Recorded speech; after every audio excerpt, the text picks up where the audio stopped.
Hi gals, welcome to Jane Sees the World.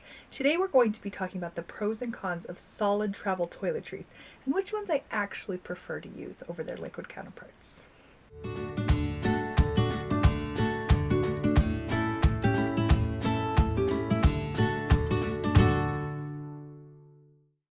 Hi there, welcome to Jane Sees the World. We're just a couple of average gals who love to see and explore the world in our spare time, which actually isn't that much. If you are in the same boat, go ahead and subscribe. We're here to share our tips and tricks that we learn out there on the road. Today we're talking about the pros and cons of solid travel toiletries and which ones I actually prefer to use out there. Up first is the obvious one. They don't leak.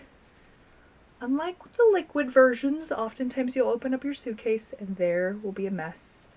If it's a nice scent, well, that's about the only bright spot, but everything in your suitcase will be a disaster. So solid pro, they don't leak. Next, they are not subject to TSA liquid limits. You can bring as big of a shampoo bar as you would like, unlike liquid shampoo in which you are limited.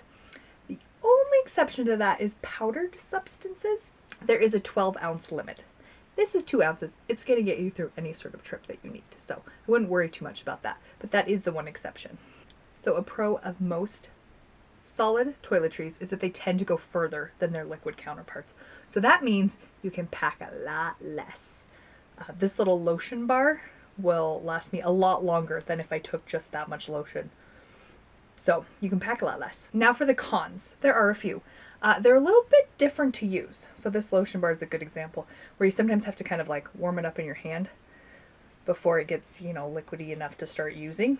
And that's different. It's a little weird and takes a little bit to get used to. Selection is limited. When you go in to buy yourself some shampoo, there are a whole aisles full of shampoo, liquid shampoo options.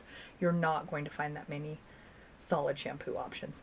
Lush carries a nice line, but that means you're going to have to order online or find a Lush. It can be challenging to find the solid travel toiletries that you want. Sometimes they can be a little expensive. However, because they tend to last longer, you're still getting the value. It's just a little bit harder. It's kind of an initial investment. So those are my high-level pros and cons. Now there are some that I prefer to use and some that I still prefer the liquid option. The first that I do actually love is a solid shampoo. Once you find the right one for your hair type, it's kind of a game changer. I love this.